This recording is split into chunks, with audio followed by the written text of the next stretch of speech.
toutes et à tous et bienvenue dans cette édition des titres de l'actualité.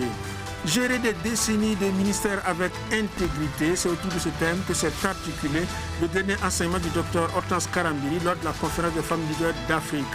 Au cours de ce rassemblement, dit de la dernière montée au sommet des montagnes, elle y a partagé les clés essentielles pour construire un ministère durable fondé sur l'intégrité et la fidélité à Dieu. L'École nationale d'élevage et de santé animale renforce les capacités des acteurs de la filière avicole. Pendant 30 jours, 27 bascouliers ont été formés aux techniques de production d'aliments pour volailles et ont reçu les rudiments nécessaires pour améliorer la production et la santé des volailles. Le tournoi Maracana doté du trophée Impact TV aborde sa phase de quart de finale. Au terme d'une rencontre palpitante, Phoenix FC a pris le dessus sur l'AS Athlétique après la fatidique phase de tir au but. Une fois de plus, bienvenue. Clap de fin pour la conférence des femmes leaders d'Afrique au Bénin. Le docteur Hortense Karambiri a livré son dernier message lors du rassemblement dit de la dernière montée au sommet des montagnes. Elle a livré les clés indispensables pour construire un ministère durable à travers le thème « Bâtir un ministère durable, gérer des décennies de ministères avec intégrité ». Les précisions avec Mariam Tondé. C'est dans une atmosphère unique de la dernière montée au sommet des montagnes que le docteur Hortense Karambiri a guidé l'assistance. Son objectif, enseigner comment bâtir un ministère durable et traverser des décennies de service avec intégrité. Pour y parvenir, l'oratrice a rappelé les principes fondamentaux. Selon elle, le plus important n'est pas la manière dont l'œuvre commence. Même si un appel est authentique, ce sont les lois et les principes divins non négociables qui restent les plus déterminants. Plus important n'est pas que ça commence. It's not that it begins, Mais la suite, c'est quoi? but the following. Gérer des décennies de ministère avec intégrité. To be able to manage decades of ministry with loyalty, Et integrity. comme je le dis, attention, attention. As I used to say, be careful, be careful. C'est pas le fait que ça a commencé, It is not the fact that it has started, mais c'est comment c'est parti. but it is how it Quelle is est la going. fondation What is the foundation et comment c'est entretenu and how is it cared about? et pour combien de temps ça va durer. Okay, for how long will it last?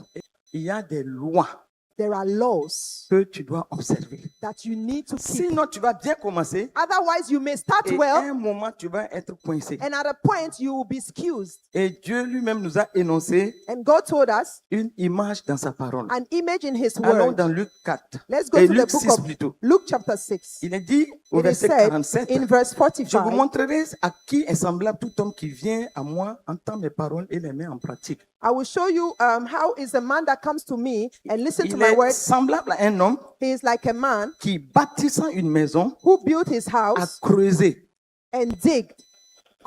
profondément. He- On voit deux maisons. Here we have two houses. Il n'est pas dit que le torrent a épargné la première maison. It didn't say that the wind spared the first Le house, torrent s'est jeté sur la première but maison. it fell on the first house. Mais But il y avait une différence. there was a Parce difference qu'on pouvait voir les deux maisons. because we could see the Quand two on regarde, houses. on peut voir les murs, le toit, la façade, deux belles maisons. Mais la différence, c'est ce qui est au fond que personne ne voit. when Et ici, regardez, le Non. fondement, je peux dire, n'est pas négociable. Dans la suite de son enseignement, l'oratrice a lancé un avertissement sur la façon dont chacun construit dans l'œuvre de Dieu. Elle a rappelé que le bois et la pierre ne se travaillent pas de la même manière et qu'ils n'ont ni la même longévité ni la même résistance. La servante de Dieu a ensuite ajouté que c'est uniquement face au feu que se révèle la véritable qualité des matériaux de construction. it Par does. exemple, le feu, le bois se travaille vite. Let's say the wood, it will burn very quickly. On le sculpte, on met la belle peinture. Okay, we can work on the wood En peu de temps, ça monte. and put paint on it, and Et it will quand be on nice. regarde, il n'y a rien de tel. And when we look at it, it's nice. Mais par exemple, la pierre, But stone, pour tailler la pierre, for you to shape pour stone, amener à une construction, to bring it to a c'est building, difficile. it is difficult. C'est lent. It is C'est slow. fastidieux. It is hard, Mais but c'est du solide. it is long lasting. Est-ce qu'on pense déjà à ce qu'on veut faire? Are we thinking about what we want to do? Et tout cela, c'est devant le feu And qu'on all this voit la différence entre les matériaux. is in front of the fire that we can see the different material that have been used. Quand on parle du chaume, When we talk about straw, c'est ce qui produit un effet immédiat. Le chaume, it is what produces an immediate result, mais ça ne transforme personne. but it transforms no one. L'émotion entretient cela. Emotion can entertain it. L'affluence, on fait tout pour qu'il y ait de l'affluence. The crowd, we do all we can do that there should be On crowds. annonce les chiffres. We bring out figures. Et il y a des événements qu'on empile, activisme, tout. And then we are so active and do a lot of activities. Et on donne l'impression And we give the impression que quelque chose de grand se that passe. Assurer la transmission reste la question la plus sincère et essentielle que chaque personne active dans le ministère doit impérativement se poser. Donc, tu peux avoir même commencé une œuvre you may have started pendant des dizaines d'années. work Mais for à des 10 moments, years. il faut t'arrêter et être clair envers Dieu et écouter le Seigneur sincèrement. But at a point, you should stop and then listen Parce to que God. cela ne va pas affecter ton salut. This will not affect your salvation. C'est ce qu'on appelle l'héritage. Après avoir fortifié et équipé son auditoire, le docteur Hortense Karambiri a amené les femmes étape par étape à réfléchir à leurs responsabilités envers les générations futures. Pour elle, le véritable leadership ne se résume pas à s'élever soi-même, mais consiste à ouvrir la voie pour ceux et celles qui suivront. L'oratrice a conclu en rappelant qu'une génération ne se construit jamais par hasard. Elle se bâtit par la transmission, l'accompagnement, l'exemple et le sens des responsabilités. L'Association évangélique pour la formation artistique et culturelle a célébré ses 20 ans d'existence dimanche dernier à l'église des Assemblées de Dieu de Geswende. Avec à son actif plus de 200 membres, l'association a formé au cours de ces 2 décennies plus de 2000 musiciens et chantres pour la gloire de Dieu. Le compte rendu de la commémoration avec Barthélémy Douti et Aristide Wangré.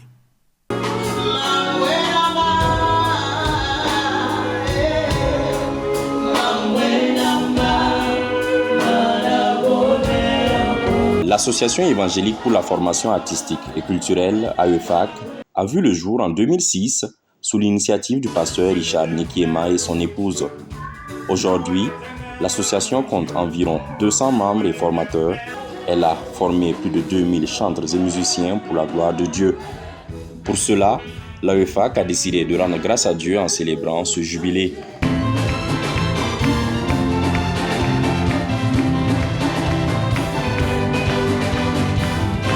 Dieu nous a vraiment secourus, Dieu nous a vraiment bénis. Malgré les défis, nous avons pu quand même relever certains défis et nous croyons que dans l'avenir, nous allons encore donner le meilleur de nous-mêmes alors pour que l'œuvre de Dieu puisse aller de l'avant. Je peux dire que plus de 1000 personnes ont été formées à AEFAC de 2006 à nos jours. Donc on ne fait que rendre grâce à Dieu. Des batteurs, des chantres, des guitaristes et des bassistes ont été formés par la grâce de Dieu. Pour le pasteur principal de l'Église des Assemblées de Dieu de Geswende, il s'agit là de marquer un temps d'arrêt afin de reconnaître les bienfaits de l'Éternel dans la vie de l'association et dans les excellents résultats obtenus au fil du temps. 20 années au cours desquelles de nombreux musiciens et chantres ont été formés dans les 4 coins du pays.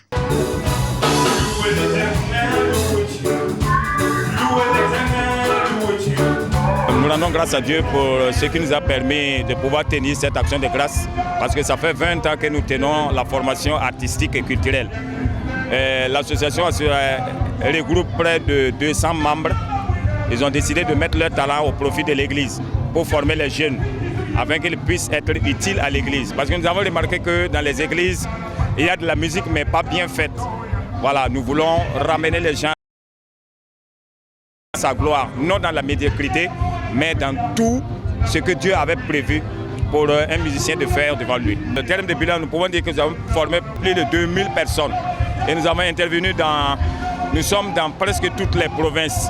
Nous avons un terrain, nous envisageons pour trouver un siège, voilà, des salles de classe où la formation se passera en temps permanent. Au lieu de que ce soit pendant les vacances, Nous voulons que ce soit une école reconnue par l'État.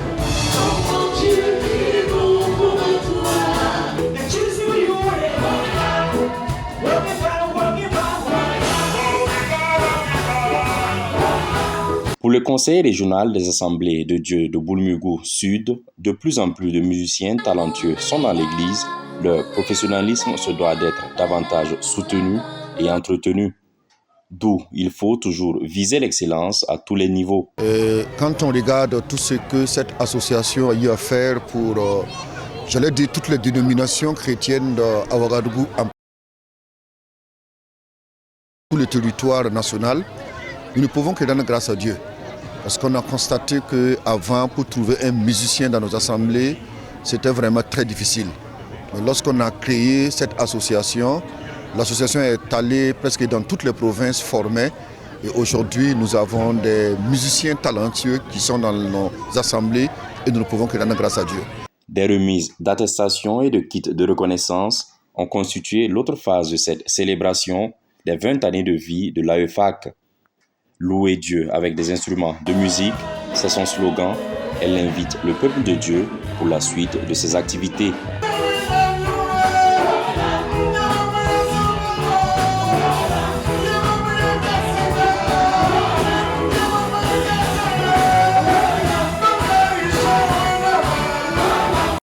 Je vous le disais en titre, l'École nationale d'élevage et de santé animale met à la disposition des éleveurs et fermiers des basse-courriers formés dans le domaine de l'aviculture.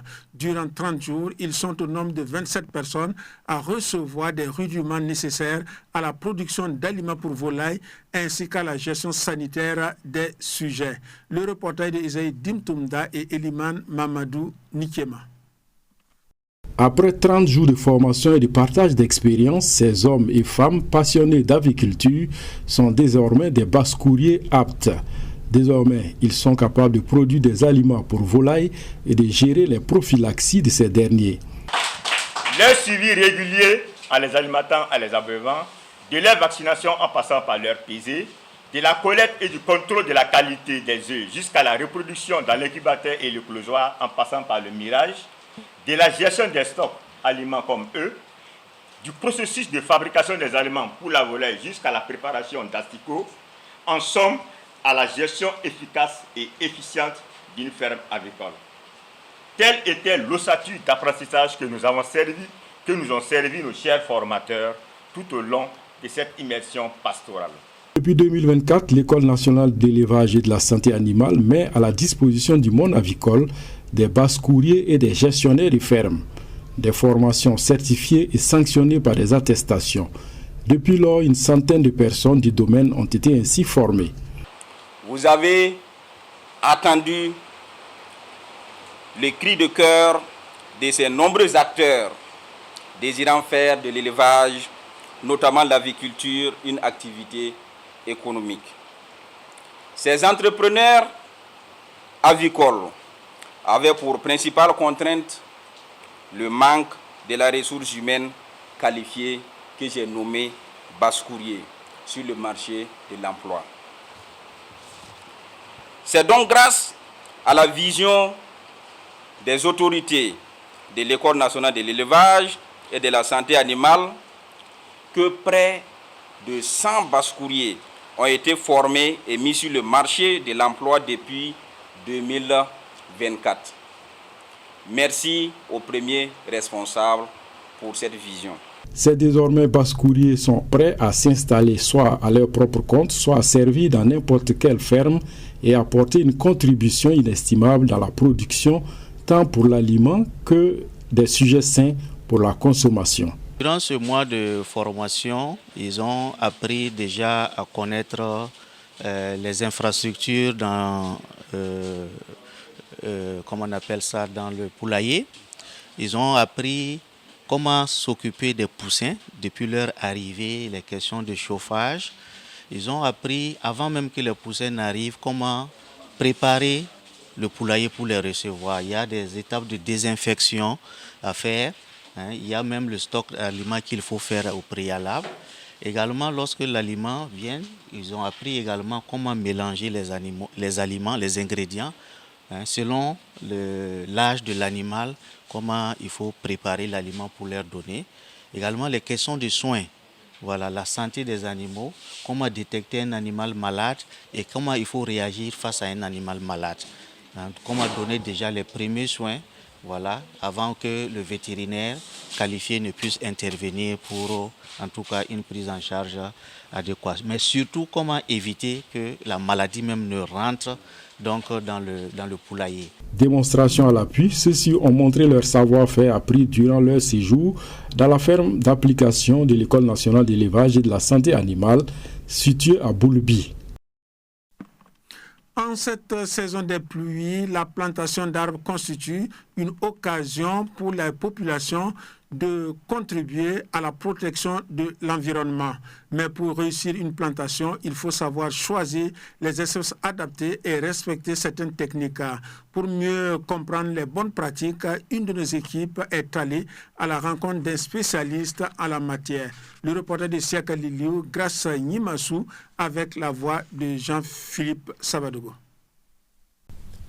La saison des pluies est une période favorable à la plantation des arbres. Grâce à l'humidité du sol et aux précipitations, les jeunes plants disposent de meilleures conditions pour développer leurs racines et grandir. Mais avant de mettre un arbre en terre, certaines précautions à prendre sont nécessaires. Chez le spécialiste, les explications sont d'abord théoriques. Il nous montre les différentes étapes à respecter, choisir un endroit adapté, préparer correctement le sol, creuser un trou suffisamment profond, installer le plant sans abîmer ses racines, puis recouvrir avec la terre et arroser si nécessaire. Le choix des espèces est également important. En cette saison pluvieuse, il est conseillé de privilégier des arbres capables de bien s'adapter aux conditions locales et de résister aux réalités climatiques de la région. Au-delà de leur importance pour l'alimentation et la santé, les arbres jouent un rôle essentiel dans la protection de l'environnement.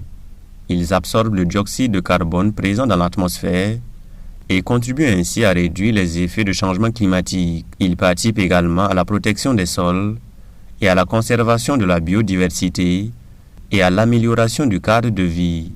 Les étapes à suivre pour planter un arbre, d'abord le choix de l'arbre, de l'espèce, et ensuite vous avez la préparation du site. Voilà, la préparation du site où vous allez planter. Il faut que vous identifiez le site et puis vous allez creuser le trou. Voilà, normalement, ce qui est conseillé, c'est au moins 60 sur 60, c'est-à-dire diamètre et puis profondeur. Voilà, donc après ça, vous allez continuer à préparer le site. Vous allez apporter de la fumure et voilà. Et puis après ça, dès que le trou est bien préparé, que vous avez apporté de la fumure, donc le jour de la plantation maintenant, il va vous rester à apporter vos arbres qui sont sains. Voilà, et vous allez procéder donc à la mise en terre et après vous allez bien tasser là pour maintenant procéder à l'arrosage. Place à la pratique. Direction un jardin ou un jardinier nous présente plusieurs espèces pouvant être plantées dans les espaces familiaux et communautaires. Parmi les espèces présentées figurent notamment le manguier, le goyavier, le papayer, le bananier, le citronnier, ainsi que des plantes à usage médicinaux comme l'aloe vera et le jatropha rouge. Avec ces gestes précis, le jardinier nous montre comment mettre correctement un plant en terre. Il commence par préparer le trou, il place délicatement le plant, puis ramène la terre autour des racines en veillant à ne pas les endommager. Une attention particulière doit ensuite être accordée à l'entretien du jeune arbre, notamment l'arrosage et sa protection contre les animaux. Alors là, on peut planter les manguiers. Il y a des manguiers qu'on peut planter. Il y a des goyaviers, et il y a des citronniers, pommes cannelle, il y a des bananiers aussi qu'on peut planter. Concernant les arbres et médecine, il y a Isope, il y a Isope aussi, il y a l'ONU, il y a roi des herbes, différents des arbres fruités. Ça, c'est des arbres, par exemple, l'ONU, il n'aime pas trop d'eau. Par exemple, roi des herbes, il n'aime pas trop d'eau comme ça. Voilà. Sinon, les autres, là, on peut planter comme les arbres fruités là. Il y a aussi des arbres qui donnent de l'homme, comme acacia, eucalyptus, et il y en a plein. Voilà, qu'on peut planter à l'heure là. Planter un arbre ne demande donc pas seulement de mettre un plant en terre, il faut aussi choisir une espèce adaptée, respecter les techniques de plantation et surtout assurer son entretien. En cette saison de pluie, chaque arbre planté et entretenu peut ainsi devenir une contribution à la protection de l'environnement et à la lutte contre les changements climatiques. Football à présent, on aborde les quarts de finale du tournoi Maracana, doté du trophée Impact TV. Au terme d'un match palpitant, la formation de Phoenix FC a pris le meilleur sur son adversaire, à savoir AS Athletic. Le score à l'issue du temps réglementaire était d'1 but partout et il a fallu les tirs au but pour voir Phoenix FC remporter le gain du match. Le reportage de Joël Kazagabou et Eliman Mamadou Nikiema. Dans un match comptant pour les quarts de finale de la Coupe Impact TV, c'est Phoenix FC en bleu qui arrache le ticket qualificatif pour les demi-finales. Mais pour en arriver là, que de batailles livrées. Opposé à Athletic en rouge, le combat fut rude pour cette qualif des demi-finales. Une rencontre où chaque camp a donné du fil à retordre à son adversaire et la fin du match a vu le réveil sonner pour chaque formation. Ce sont les Bleus de Phoenix qui finalement trouvent la faille et procèdent ainsi à l'ouverture du score. On joue la seconde période, mais immédiatement après, comme piqués dans leur orgueil, les Rouges mettent la pression et obtiennent l'égalisation, un autogol parfait. On en reste là, puis l'homme en noir siffle la fin de la partie. Il faut procéder au tir au but afin de déterminer l'équipe vainqueur. Les Bleus de Phoenix se révèlent plus adroits et aguerris et réussissent un tir contre 0 pour l'adversaire. Un ouf de soulagement. Après 3 participations à ce prestigieux tournoi Maracana, la formation Phoenix goûte aux délices des demi-finales. Vraiment, ce n'était pas facile après avoir enchaîné les matchs. Il y avait la fatigue, mais on avait à cœur de gagner ce match. On a abordé le match avec beaucoup d'enthousiasme, avec beaucoup d'agressivité et de combativité. Après avoir ouvert le score, manque de concentration, on a encaissé un but par autogol. C'était pas facile de résister, mais on a fini par résister et à la fin on a gagné par les tirs au but. Le match n'était pas facile, mais à travers l'animation du groupe, le travail aussi, ça finit par payer. On joue plus collectif, mais aujourd'hui ça n'allait pas trop parce que on a trop encaissé, on a trop enchaîné les matchs. Donc vous voyez, il y avait la fatigue. Chaque soir, on a au moins 2-3 Maracana à jouer. C'était pas facile. Il y a les pépins physiques aussi. Quant à Athletic, l'aventure s'arrête ainsi, mais pas de découragement.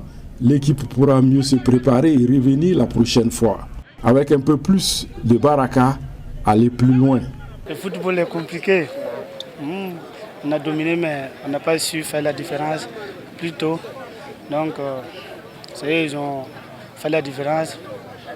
Donc c'était vraiment compliqué de revenir de la partie, mais quand même on est revenu sur la partie, mais au final, au tir au but, on a manqué d'expérience un peu. Donc peut-être l'année prochaine, si on vient, on va faire mieux que ça. En attendant, Phoenix digère cette victoire en pensant à la demi-finale, tout en lorgnant le prestigieux trophée qu'elle compte brandir d'ici là. Mais en attendant, il faut rester concentré. Toujours pour ces quarts de finale et en deuxième rencontre, Wonder Boys rejoint les Bleus de Phoenix après les phases des tirs au but. Au terme d'une rencontre palpitante, les deux formations se sont séparées sur le score de 0 but partout. Nous retrouvons une fois de plus Joël Kazagabou et Eliman Mamadou Nikiema.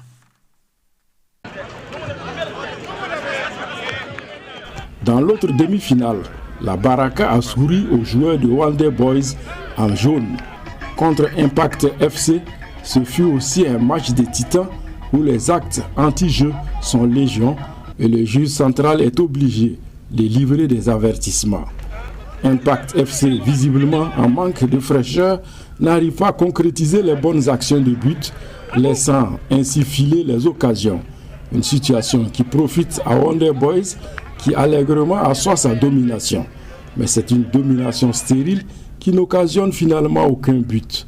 Le juge décide d'envoyer les deux formations à leur réflexion dans une séance de tir au but. Là aussi, pour départager l'autre qualifié pour les demi-finales. Dans cet exercice, ce sont les jeunes de Wonder Boys qui obtiennent la qualif en scorant là aussi l'unique tir de cette phase fatidique. Wonder Boys rejoint Phoenix FC en attendant de connaître les 2 autres qualifiés du quart-tour des demi-finales. Ce soir, le match était très compliqué. On a vraiment mouillé le maillot. On s'est donné corps et âme. On a défendu ensemble, on a couru ensemble. Jusqu'à ce qu'on a eu le match nul 0-0 qui nous a amené au tir au but. Dieu merci, on a réussi cet exercice. Donc je remercie beaucoup Dieu pour cette grâce. Les 2 premières minutes, on était dans le jeu et tout, mais à la longue, l'adversaire a pris le ballon, il nous dominait plus. Voilà, mais bon, j'ai essayé de dire à mes éléments de se calmer, de jouer leur football. Mais bon, ça n'a pas donné cette année. Comme chaque après-midi donc, le public amateur et fan de ce genre de compétition ne manque pas de prendre d'assaut le terrain Kada School pour vivre des moments footballistiques inoubliables. Ça a été un beau match dans l'ensemble, voilà, de part et d'autre. Les équipes ont donné ce qu'il fallait, mais c'est toujours le meilleur, pas forcément le meilleur, mais le meilleur dans le jeu qui remporte toujours la victoire. Et c'est un peu satisfaisant parce qu'on remarque que l'organisation est vraiment bien faite et on voit un peu l'engouement autour de cette compétition et les gens vraiment s'y donnent. Voilà, s'y donnent pour que tout soit bien et se passe dans de meilleures conditions. Et on espère bien qu'on aura pour les demi-finales à venir de très bons matchs, de très bonnes confrontations, et comme on l'a vu ce soir, et que Dieu facilite pour que aussi la finale soit encore plus belle, que le meilleur gagne. Chaque soir, je ne manque pas l'occasion de venir après le travail, à partir de 16h30, même si je manque la première mi-temps d'une équipe. Mais j'arrive à combler ce vide-là, rattraper avec ce beau jeu qui donne vraiment l'envie d'être toujours présent. Et puis de l'animation, il y en a aussi à cette édition où des supporters ne manquent pas d'imagination pour rendre chaque compétition unique et agréable. Le kiosque francophone du jour porte la signature de Priska Wali avec la voix de Oumaïssa Sana. La rencontre entre le ministre des Affaires étrangères et l'envoyé spécial du secrétaire général de l'ONU fait la une de plusieurs quotidiens. Sidoya revient sur les propos du ministre Karamoko Jean-Marie Traoré qui appelle les organisations partenaires à dire au moins la vérité sur la situation du pays à défaut de nous féliciter. Le quotidien revient également sur cette rencontre. Il titre « On peut ne pas nous féliciter, mais dites au moins ce qui est juste et vrai dans nos pays ». L'Express du Faso s'intéresse lui aussi à ces échanges et évoque l'appel du chef de la diplomatie burkinabé aux partenaires internationaux à donner une image fidèle de la situation du pays. Autre point de l'actualité, l'observateur Palga met à l'honneur Yentibois Pascaline Lompo, lauréate du 2e prix des Olympiades internationales d'intelligence artificielle. La jeune burkinabé a été reçue par le journal après sa distinction obtenue à Astana au Kazakhstan. Aujourd'hui, Faso revient pour sa part sur la participation du Burkina Faso au 7e forum sur la coopération des médias sino-africains. Le ministre Gilbert Ouedraogo porte haut la voix du Burkina Faso à Beijing. Hors de chez nous, Fraternité Matin met en lumière les actions du gouvernement pour révolutionner le sport de masse. Les dépêches de Brazzaville consacrent sa une à l'administration territoriale. Le quotidien annonce une importante série de nominations au sein des structures locales et régionales du pays. Enfin, la Libre Belgique fait mention du combat des pompiers face aux incendies qui ravagent la région des Hautes-Fagnes. Dernier acte de cette édition, la parole de sagesse. Quand le Saint-Esprit est activé dans ta vie, il te transforme, il te dirige et il te donne une vision claire de ce que tu dois faire. Je reprends pour vous. Quand le Saint-Esprit est activé dans ta vie, il te transforme, il te dirige et il te donne une vision claire de ce que tu dois faire. Et cette parole de sagesse est signée Pasteur Mamadou Philippe Karambiri. Et c'est tout pour cette édition. Bonne suite de programme sur Impact TV et à demain.